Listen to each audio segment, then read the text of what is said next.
In 80 Days, adventurer and award-winning filmmaker Paul G. Roberts retraces the global footsteps of Phileas Fogg, hero of Jules Verne's most famous work.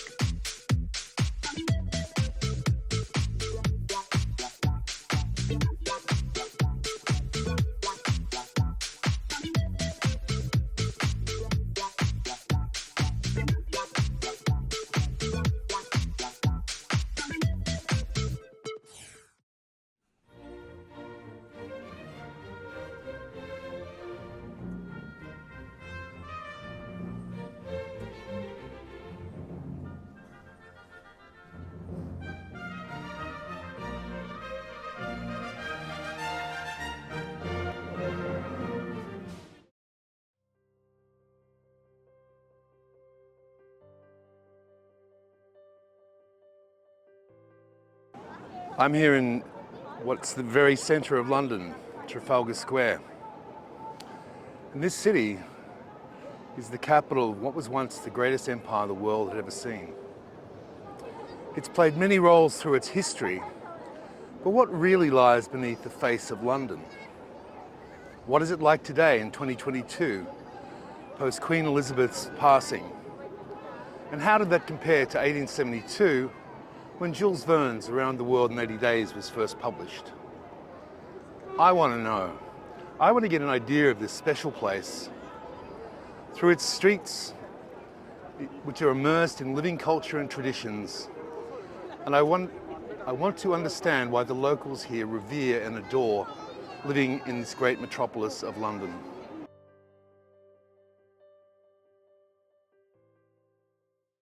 Now, the history of England is one of invasions, cultural revolution, and change. When the Ice Age finished and sea levels rose, the low-lying land of modern-day English was swamped, creating an island. It was first inhabited by modern humans during the Upper Paleolithic era, but took its name from Angles, a Germanic tribe from the Anglia Peninsula, who settled there in the 5th and 6th centuries. The Iron Age followed the Ice Age, when hunting continued as a source of food, but farming technology developed, allowing the nomadic peoples to create settlements, and early farmsteads began to appear on the landscape. It was named due to the use of bronze and copper to create tools and weapons and decorative items for peoples known as the Celts. The Bronze Age existed from 2500 BC to 800 CE. It was during this period that large stone meeting places or henges, such as Avebury and Stonehenge, were constructed.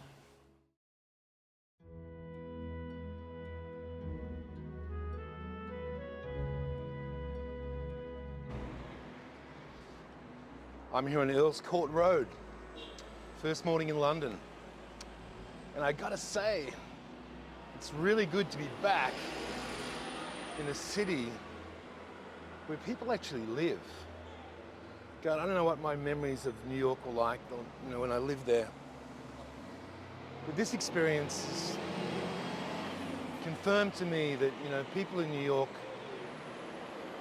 some of them thrive, some of them barely survive. But they don't really live there. It's not a place where you live. Even though this is, Chelsea, and it's in a trendy inner city suburb of London, it's a place where you get to live. There's a nice pub here. It's cozy, not too ridiculously priced. Just walking through Chelsea, next to a cute little park. Back to my place, the residence. There's a really nice ease about this little suburb. Such a change from New York. Walking around New York, I was so sick. I had a head cold, my stomach was killing me, my lungs were congested, the weather was awful, I was freezing and wet. God, I couldn't wait to get out of that place. I kept hearing Lou Reed's song, The Dirty Boulevard, playing wherever I went. So glad I'm in Europe. Let's see if I can extend my stay a couple of nights. I'm here in Trafalgar Square, and I'm here because it's something very special, something very significant for London. And I don't mean the statue of Nelson. It's actually a statue of Charles I, and it's set apart in the south side of the square on a particularly lonely island. And it is said that is the epicenter of the city of London. The same Londinium that was settled by the Romans as the very first inhabited enclave. And it's from here, like concentric circles of an onion, the city of London spans out. Eventually the Celts came to the attention of Roman Emperor Julius Caesar, who sent a military expedition to England, and this was 55 BC, but he failed to conquer it. The Romans did succeed, however, in 43 BC, when Emperor Claudius successfully led an invasion, and they ruled England as a colony for the next 600 years. They brought with them the elements of their own civilization. They constructed roads, cities with forums, baths, aqueducts, and theatres. The Romans brought culture to the barbarians, if you like. Traders and craftsmen arrived, and the Anglo-Roman population grew. In 120 AD, Emperor Hadrian commissioned a massive war between England and Scotland to dissuade the Picts and the Scots, and it was known as Hadrian's Wall, and it marked the northern boundary of the entire Roman Empire. And as the empire began to crumble, troops were withdrawn back to defend Rome. But in 410 AD, it fell to a Visigoth army, and England was left to defend itself. Essentially, the entire structure of London is based around that original settlement, that Roman settlement, for what was then known as Londinium. And it's from there that the city is spread out in concentric circles, much like the rings of an onion. As I said, the city of London was founded by the Romans, and their rule extended from 43 AD to the 5th century AD when the empire fell. During the 3rd century, Londinium, the name given to the town by the Romans, had a population of 50,000, and it was mainly due to the influence of its major port. Greater London covers approximately 600 square miles, and most of it built over the last 100 years. It's bisected by the Thames, which has profoundly influenced its evolution. In the 5th century, the Romans abandoned Londinium and left Britain. Invading Saxons created a new port to the west and a link to the church at Westminster. Isolated farmsteads were built in the countryside beyond. Many of these areas still use the Saxon place names, recognisable by the endings such as Ham, Ton, Witch and Worth. And from the 9th century, London grew again within the Roman walls. Medieval villages were built on Saxon sites, and they were connected by a network of winding roads.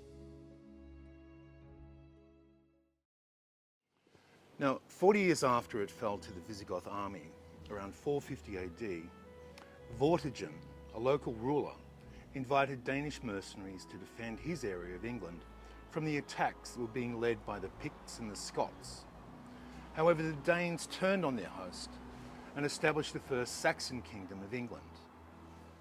Other mercenary groups invaded, resulting in this establishment of a patchwork of rival Saxon and Anglo kingdoms that were continuously at war with one another. And these rivalries became known as the Dark Ages, a period when Anglo-Saxon art and literature, inspired by Christianity, became more refined. This period was violently ended by the constant invasion of Viking armies who established settlements and took over Saxon kingdoms. Eventually, after many battles, the separate kingdoms were unified during the reign of Aethelstan, and a unified England was created for the very first time. In 1066, on the death of Edward the Confessor, 3 men vied for the crown.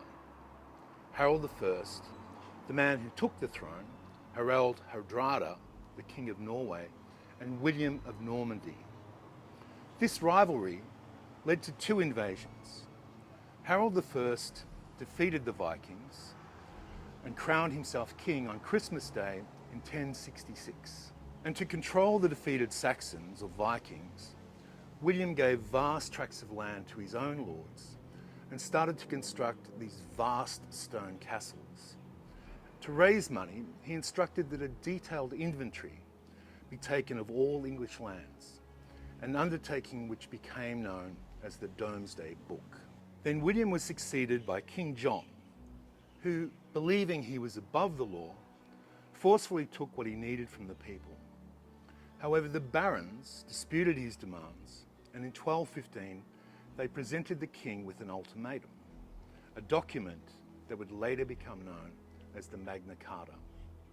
And the year after its signing, King John died, and in 1216 his son, the 9-year-old Henry, inherited the throne. And as a consequence of repeated Anglo-Saxon invasions during the 5th century, Londinium declined, and during the 8th century it became the capital became the Kingdom of Essex. During the 9th century, the town suffered numerous Viking attacks. You have been summoned here for a purpose. To avenge the death of our people.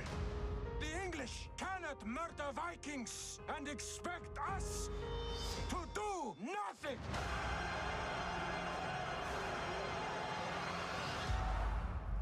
So London Bridge is key for the invasion of England, because if you take London, you take England.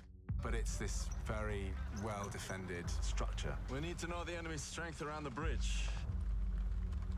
There was a lot of elements to Leif's plan to bring down London Bridge. There's a lot of risk. If you're not in the right position, when the tide turns, nothing will work.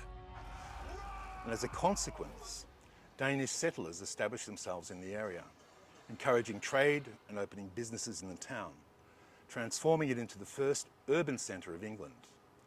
The town's wealth and power attracted the interest of the great Danish heathen army, which besieged the city until it was captured by King Alfred the Great in 886.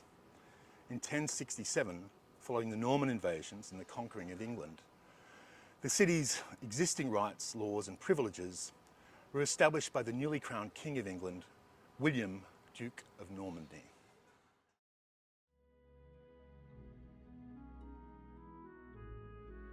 There's probably no single thing that will give you an insight into life in the Middle Ages than the noble game of chess.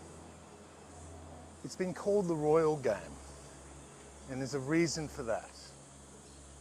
In London, history divides into 3 main periods.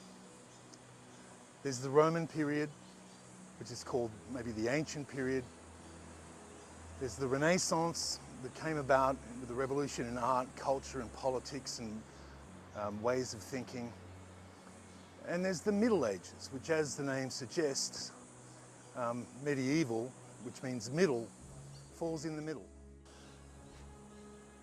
Perhaps nothing explains life, power and politics in the medieval or Middle Ages in London like the game of chess. And artists of all eras have been interested in chess. Called the royal game of rulers, soldiers, prisoners and exiles. The Middle Ages is the middle period of the 3 traditional divisions of Western history. Classical antiquity, or the Roman period, the medieval period and the modern period. With its roots in Latin, medi, meaning middle, and eve, meaning age, medieval literally means of the Middle Ages. In this case, middle means between the Roman Empire and the Renaissance. From the early 20th century to the present, this interest has paralleled major social revolutions, with artists increasingly using chess imagery and ideas in their art. During such times, chess has provided a universally acknowledged societal model in miniature that artists redesign based on patterns of love, war and play. Sigmund Freud views chess as a parallel to psychoanalysis, a mapping of the mind, while French-born Marcel Duchamp saw chess as art. In 1944, art theorist André Breton insisted that what must be changed is the game itself, not the pieces. In this exhibition, prominent contemporary artists, through serious or nonsensical creative play, pushed the boundaries of interactivity, explored mental states, real or imagined, and transmuted chess courtship rituals into heated intimacies, and reconstructed new identities based on the game via the deconstruction of chosen environments. These leading contemporary artists offer new viewpoints from which to reconsider the creative and social landscape through chess, while the timeless conceptual landscape of the royal game stands ever ready to lend itself to future visions. Artists of all eras and cultures have been fascinated in chess, and the actual movement of the pieces on the board actually give quite a lot of information about how medieval London was. First of all, you had the military. They were the soldiers, or the pawns. Limited foot soldiers, usually, only able to move one space forward at a time. They were expendable, as they were in medieval times. Of more importance and more significance were the other pieces, like the knight, like knights were in medieval times. They had horses, armours and various weaponry, and they could make dynamic moves on the board. The bishops represented the power of the religion, the power that they wielded through the connection or supposed connection with God, and God was big back then. Then you had the king. While seemingly the most important and powerful on the board, he's somebody that can't really do anything. He can only move one space at a time. He's a sitting duck. Everybody knows where he is. He's a visible target. And then you have the queen, the most powerful and effective piece on the whole board. She can move anywhere. And it's essentially like how a queen would work. She could operate through whispers. She could plot things in secret, command conspiracies and secret alliances. And that's pretty much how medieval England worked. It's a very fascinating game and a powerful thing that artists have picked up on for centuries.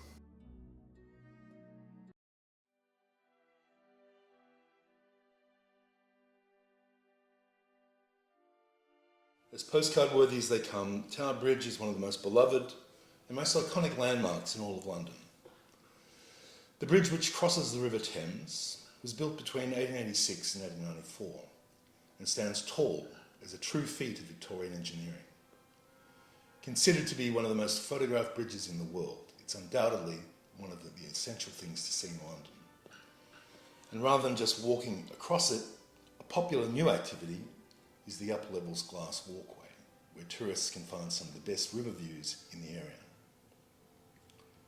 In 1199, King John reinforced the city's self-government, and in 1215, the city could elect a different mayor every year. For many years, England had no capital city. However, the institutions of central government were moved to Westminster, close to London. This and the rise of trade in the area were the two decisive factors in London's emergence as the capital of England. During the 14th century, London's port became a European hub for the distribution of goods. This activity was strengthened during the 15th century, thanks to its relevant textile industry.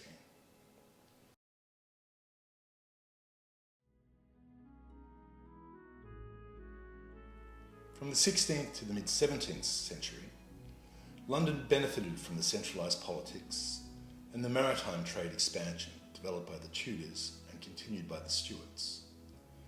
During Henry VIII's reign, London had 100,000 inhabitants. In mid-17th century, it had over 500,000.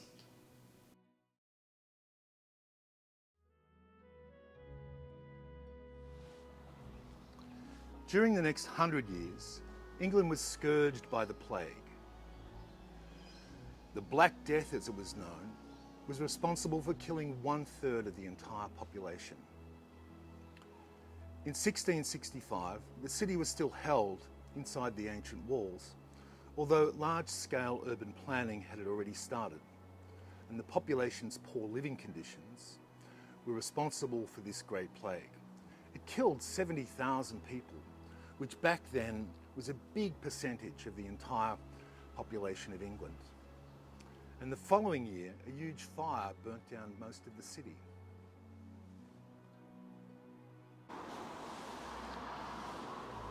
Then there is the story of the infamous King Henry VIII. Now, Henry VIII is probably best known for having 6 wives, and most British school children learn the following rhyme to help them remember the fate of each one. Divorced, beheaded, died. Divorced, beheaded, survived. Divorced, beheaded and died. Divorced, beheaded, survived. I'm Henry VIII, I had 6 sorry wives. Some might say I ruined their lives. In 1485, when Henry Tudor defeated Richard III at the Battle of Bosworth Field, the Tudor dynasty began. Henry VII, he ruled wisely, but after his son Arthur was killed, he decreed that his younger son, also called Henry, should marry Arthur's widow, Catherine. The wedding followed, and his son, the 18-year-old Henry VIII, it was the subsequent coronation. And after 20 years of marriage and 1 daughter, Mary, Henry divorced Catherine as soon as she had not produced a son. So to ensure that the divorce, he broke with the Catholic Church and declared himself to be the head of the Church of England. In 1853, he married Anne Boleyn, and this marriage resulted in yet another daughter, Elizabeth. 3 years later, he had Anne tried for treason, and she was executed in the Tower of London in 1536. Now, Henry VIII, as I said, married 6 times. And during his 3rd marriage to Jane Seymour, he fathered a son named Edward. Jane died shortly after her son was born. And in 1547, Henry himself died, and Edward, who was then 9 years old, inherited the crown. And he also died at just 15, and the crown passed to his cousin, Jane Grey, who was forcibly deposed after 9 days by Mary, Edward's elder half-sister, who wanted England to revert to Catholicism. He died childless in 1558, leaving Elizabeth to become the Queen. Now, under Elizabeth I, the Navy, which was established by Henry VIII, developed into England's primary power, primary source of defence, and became the means by which the English explored, colonised and traded around the globe. This was a prosperous period. It was called England's Golden Age. Elizabeth never married. Dying, she indicated she wanted James VI of Scotland to succeed her. So, in 1603, James VI of Scotland became James I of England.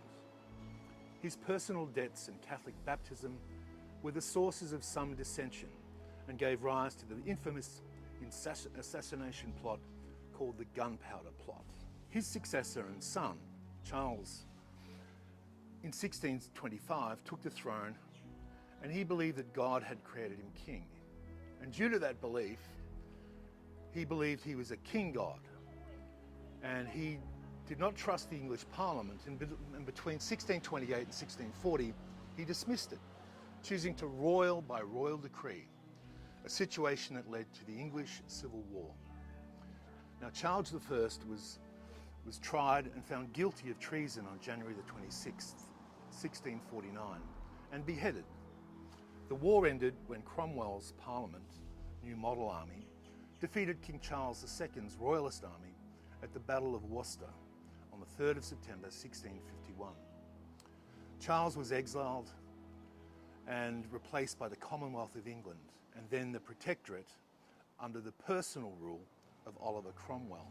Cromwell died in 1658 and his son Richard became Lord Protector, but he lacked his father's talents.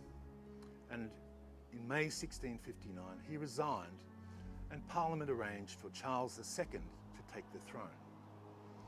In 1685, when the Catholic James II took the throne, several English politicians objected and wrote to William of Orange, a popular Protestant, who had married James II's daughter. He accepted the offer and landed at Brixham on November the 5th, 1688, and began a march on London. But before he arrived, however, James II fled to France, and William was crowned on April 21st, 1689, alongside his queen, Mary II. The couple ruled jointly until Mary's untimely death in 1694. William lived on for 10 years, dying in 1702 when Mary's sister ascended to the throne.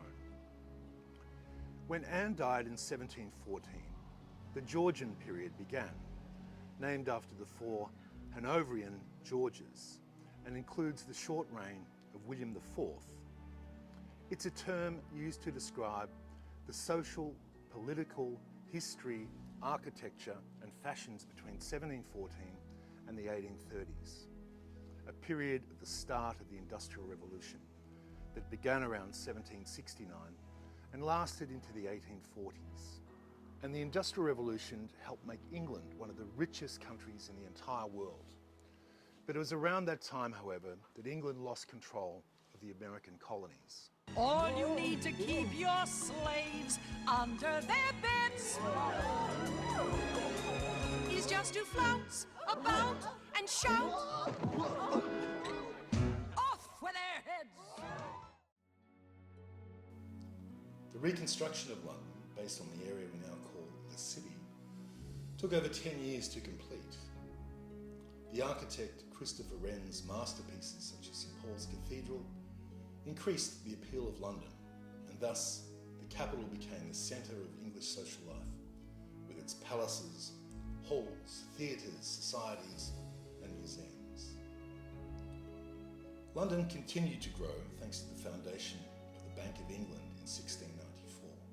It was the second central bank in the world, rapidly following the Swedish Sveriges Riksbank, and arguably the most successful.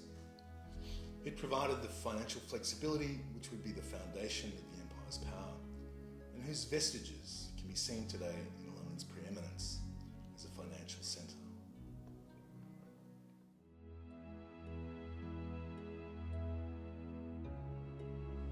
We have the very regal Marble Arch. Walk through it and we're into Trafalgar Square.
Most of current London is from the Victorian period. Up until the early years of the 19th century, the capital was confined to the boundaries of the original Roman city, as well as Westminster and Mayfair, and was surrounded by fields. Be that as it may, the Industrial Revolution drew millions of people to London, expanding the city. However, the overcrowded conditions led to grave problems, like the 1832 cholera epidemics, or the Great Stink of 1858, an event that took place during the hottest months of the summer, exacerbating the smell of the sewers that were dumped straight into the River Thames, which led to the suspension of the parliamentary sessions. This channel often investigates the dreadful living conditions of the poor in history, and with population growth and industrialisation in Britain's towns and cities, that focus naturally falls on slums. The journalists and philanthropists who provided us first-hand accounts of these notorious neighbourhoods didn't varnish the truth of what they witnessed for the sensibilities of their audience, but perhaps didn't always go into as much detail about the extreme and harrowing squalor they saw, as much as the report you will hear today. Slums or rookeries are evocative of hellish urban poverty in the 19th century for us today, for good reason. Poorly constructed, overcrowded housing was characterised by gloomy, narrow streets and alleyways. They took on the no doubt unwelcome, to the poor whose home it was, sobriquet of rookery. This mocking the rook, being a bird that habitually nests in large colonies crammed into noisy treetops. They're often caricatured and mysterious and dark places, where journalists and cartographers feared to tread. But there were social commentators who sought to walk amongst the poor and highlight their lives and living conditions by publishing what they saw and heard. From 1750, the population increased from 700,000 to over 4.5 million in 1901. 6,600,000 if we included the suburban areas. At the end of the 19th century, London had become a major international trade and finance capital.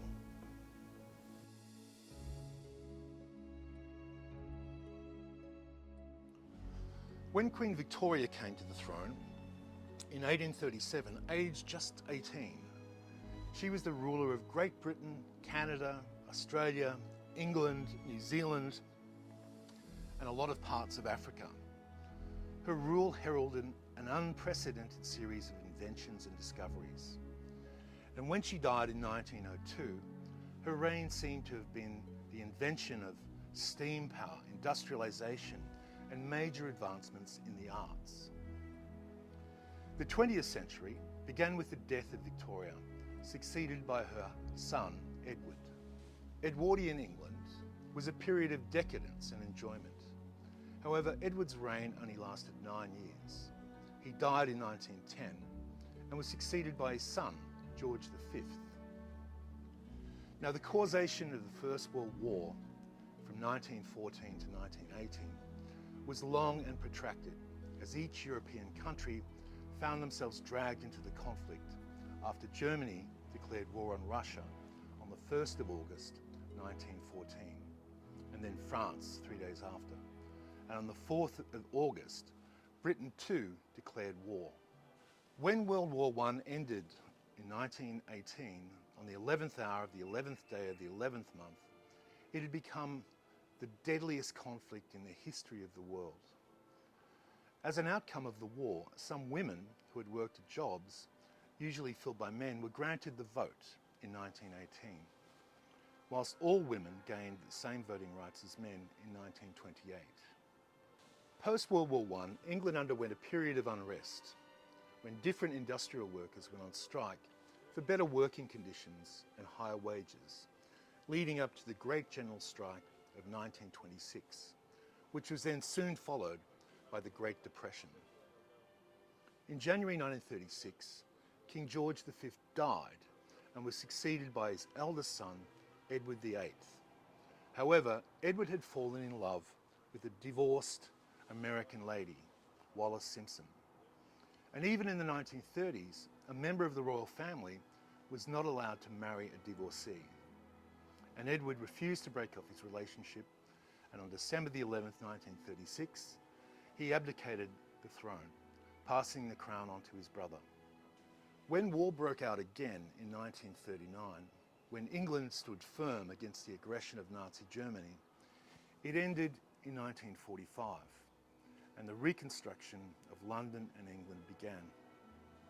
In 1951, the Festival of Britain was staged to celebrate the national recovery. In the 1960s, there was a huge social and sexual revolution with the invention of the pill, when groups such as the Beatles led youth culture and swinging London happened, directing the whole world's eyes to these new fashion trends. It also saw new technological advances, such as the moon landing, supersonic flight, the joining of the EEC, and the establishment of London as a global financial centre. However, as the 20th century came to an end and the 21st century began, England's power and status in the world seems to have waned. Where its future and global position will be in the later part of the 21st century, post-Brexit and all the other strife that is happening in the kingdom at the moment, post-Queen Elizabeth's passing and Charles's coronation, only time will tell.